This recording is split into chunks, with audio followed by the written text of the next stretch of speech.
Hey everyone, Brian here for Ginger Prime, and I've got a lot of data that I want to share with you guys today. We're actually covering 2 news posts, but we're going to look at a lot of games in terms of what I feel brings about the points that I've been making on this channel for the last couple of months here at a minimum. But the 2 news stories I want to show you guys today are, one, it looks like Lost Ark is actually losing players faster than New World within the same time frame, and 2, the head of Amazon Game Studios is actually stepping down, stating that he wants to spend more time with family. And so we're going to explore all of these ideas in this video, but I'm going to show you guys some real hard data that I believe backs it up. But obviously when it comes down to numbers, we're going to be working with what we have available to us, and we're going to fill in, as I usually say, the rest with our own personal experiences and our own personal understanding of how these industries themselves work. Feel free to let me know if I'm on the mark or what maybe I'm missing in this post, in this video. But let's go ahead and actually dive into the kickoff of this regarding Lost Ark losing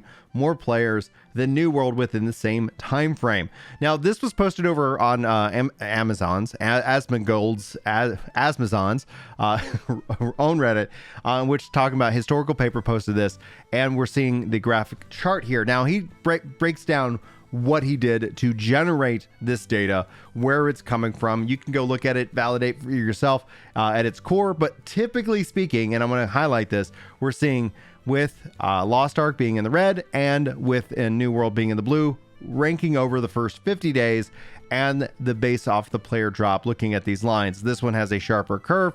This one is a little bit more fleshed out, and the reasons why this might be happening. So just some high level stuff in case you guys are new here to the channel. I've stated this.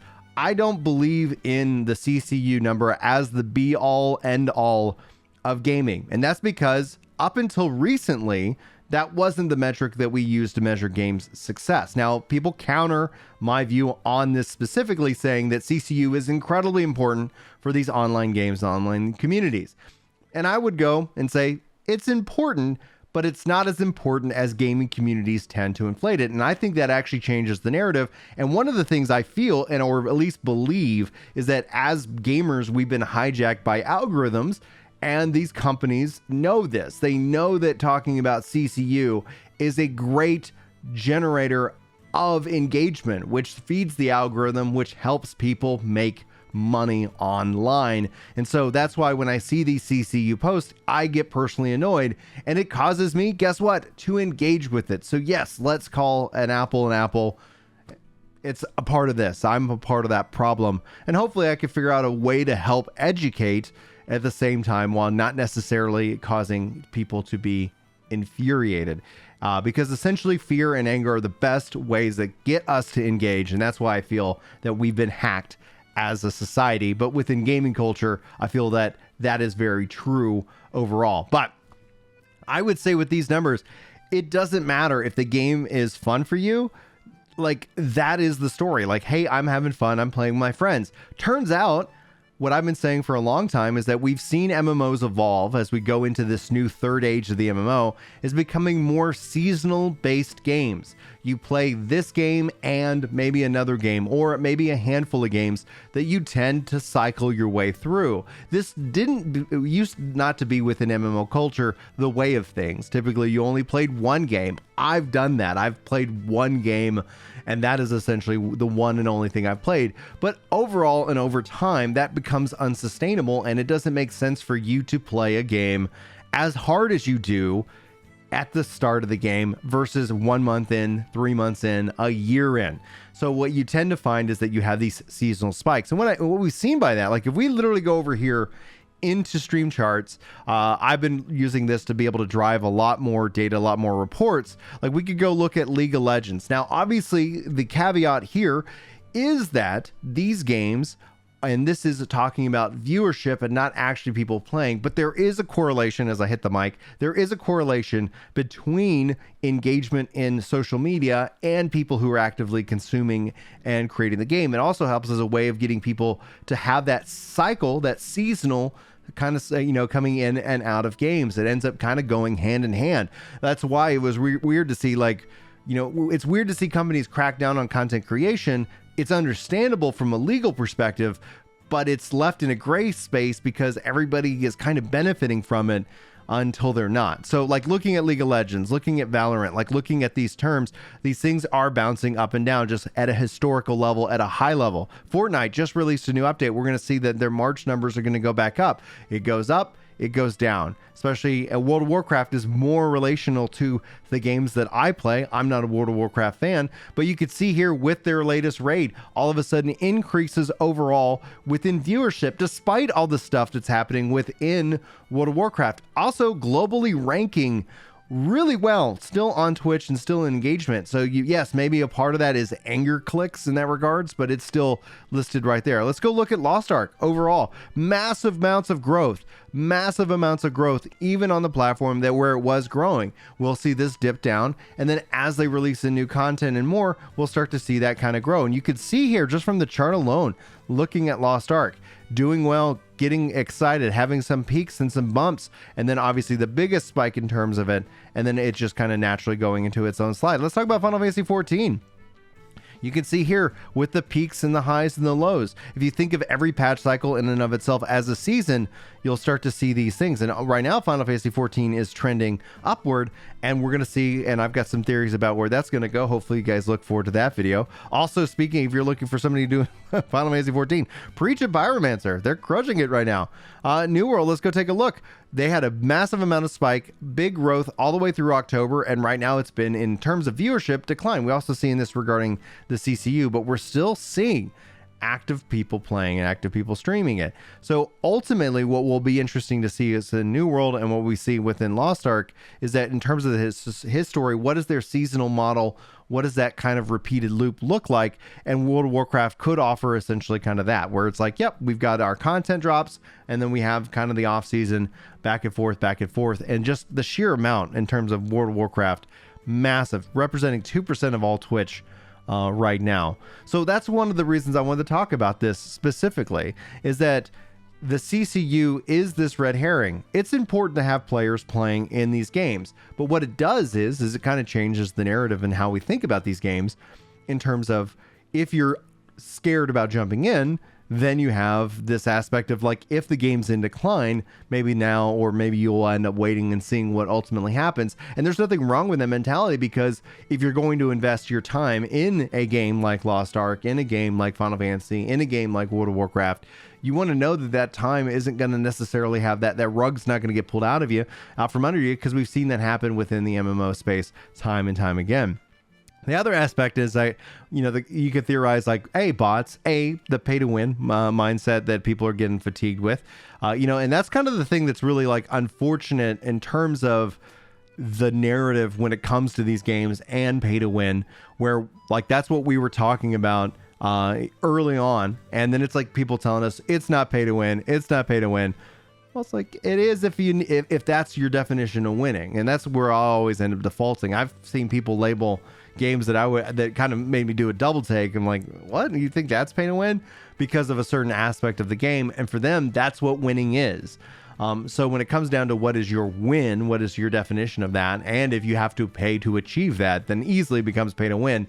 But the term in and of itself is also used as a label or thrown on, at games that people don't like or want to attack, as a method of also chasing people off. So I think as gaming and that word and that term and how it's been used did a disservice to a lot of players. So yeah, there's probably people dropping off from that. But again, we're talking about CCU, the concurrent user base. And when it comes down to it at its core, people can't consume games within that hype cycle as much as long as that tail end. Like, we think of these games, MMOs, they're more marathons, and typically the first part of these marathons, people sprint like crazy. It inflates the numbers. What I always end up looking for is what's the true floor and what's the ceiling. And the ceiling is somewhere actually not at the current cap for me. I usually do a 50% cut on the ceiling and say that's really where the height of a game is. And so in the case of like Lost Ark being at 1.2, 1.3 million, I would divide that in half and say that's really the true ceiling, because hype does inflate, advertisement does inflate, more people talking about it does inflate, curiosity inflates. But then essentially I look for the floor, like what is the real floor? What is that real number of the active people who are actively like, this is where they want to spend their time? Because there are gamers who just want to spend their time playing one game. And there's nothing wrong with that. But anyway, that's one story. I said I wanted to talk about Amazon Game Studios. It looks like Mike Frazzolini, he basically started the book. He was over the book section, and then he took over and started Amazon Game Studios. And so he was at the beginning, and he has said that he is stepping down.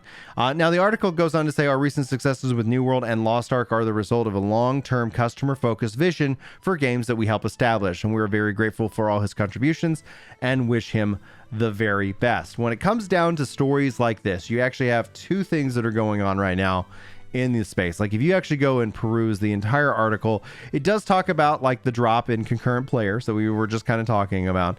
And so that is essentially interesting that I'm not surprised that they reported on. I've been kind of waiting for some kind of deep dive into like somebody said something mean in a board meeting kind of news stories that we tend to see, especially in terms of Bloomberg, and especially in terms of some of the reporting within gaming, because it's a big news story. Generally speaking, like my experience in the professional world is that, yeah, sometimes things get hard and offensive, and people, called me horrible things in my career. And I'm not going to sit here and justify it, nor am I going to sit here and tell you to suck it up if that's the case. No, you shouldn't. Nobody deserves that, these kind of toxic work environments. But that's actually the story I was expecting, especially after big releases, to kind of have that news cycle. Like I said, I feel like we've been hacked in terms of almost what I think that I can start to predict the news cycle is going to be, because it tends to be like, well, there's really not news right now. What can we generate? What can we do to generate engagement so we can make sure we can keep the lights on, we can keep business flowing in terms of news reporting and more. But he goes on to talk about obviously like the looks of this. Here's the thing that I look at when I see when I see that Mike is stepping down. Maybe he's stepping down for family reasons. Maybe he's tired of working at Amazon. He's been there a long time. He's definitely made plenty of money. Maybe he's got other ventures that he wants to go on, and they're not going to announce his next business plan, especially if he feels and Amazon feels this has been a success. You also have Amazon Luma, by the way, in terms of when you start to think of, if you guys saw the news reports over the weekend or last week talking about they're considering a console port for Lost Ark. I think that's essentially, kind of also where things are moving in this regard. So when I see this, it's like, regardless of the reason, and regardless of your personal definition of success, I've heard, and they even Bloomberg reported on this guy a long time ago saying like people didn't really like his leadership. They really didn't like that he wasn't from within the games industry himself. He was kind of struggling, and they've obviously had lots of different failures within their games division up to this point. Okay.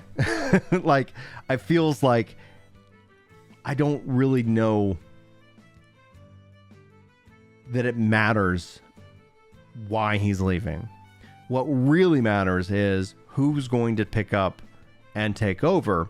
And the new CEO, the new head of Amazon, has stated that they're fully behind games. Now, whether that's true or not, only time will tell. A lot of stuff, especially within Amazon and Amazon Game Studios, is kind of a time will tell, because when it comes to stepping into gaming is such this weird world. And that's actually one of the videos I've been working on, and I hope that you guys enjoy when I finally finish it.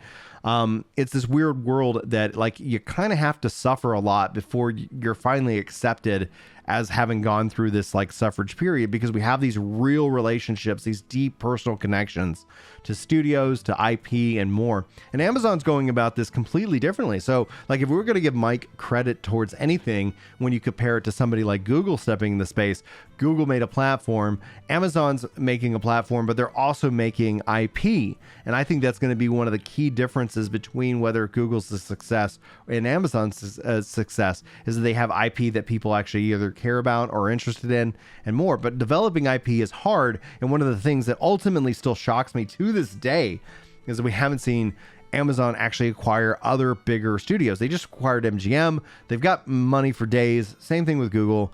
And same thing with all of this, is that at the end of the day, my only hope, it all boils down to literally just hoping that we get more games, better games, that the industry in and of itself better serves the player. There's going to be times where that's true. There's definitely going to be some times that it's not. And I This video is taking a little bit of a different turn than what I was originally intended, but what I do hope is that at some point we actually get some kind of consumer advocacy group for gamers. Because I think that's something that would be valuable to have a seat at the table in terms of some of the things that like gamers say that they don't like and don't support. But I think back to the start, I think Lost Ark is proof that, you know, you can label a game any which way you want. It can actually be that thing that you're labeling it. But if the game's fun, people are going to still play it. And that's what we've seen happen time and time again with series like Call of Duty and, you know, what Activision Blizzard has been up to over the years. There is this sense that once they kind of get you, they got you. And that's where I see people have been hesitant on Amazon. That's where I see people have been hesitant on some of these games because they don't necessarily know what the future holds. And I don't blame them. Like, the future can be a scary thing if we try to ponder it too much. It can end up consuming our lives if we try to, you know, over ponder it too much. But I think overall this is interesting. I don't think the Mike's story leaving Amazon is actually like a telling sign of things or bad things that are happening within the company. Those things could be happening, but I feel like this feels very boilerplate. They got Amazon Game Studios established. They're also working on a third MMORPG, and so if they continue to plan on releasing said third MMORPG, I think ultimately what New World and the investment that they can do into that game and the support that they're doing right now with their communication will help build out trust so that when their next MMO also launches, there'll be a company that has a massive marketing arm in Twitch. They'll have a company that has these games that do really well in terms of streaming and that kind of content creation.